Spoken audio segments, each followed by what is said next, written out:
चुकून एका वळणावर सहज कसे गमतीनं भेटलो, उगीच खुळा प्रेमाचा खेळ आपोआप एक खेळलो.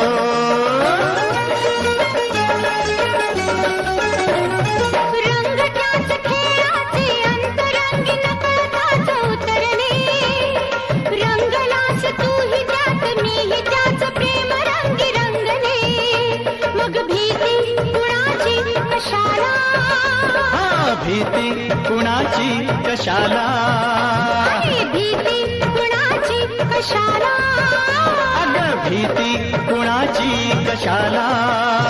ना सांगताच आज हे कळे मला, कसा जीव माझा तुझ्यामध्ये गुंतला.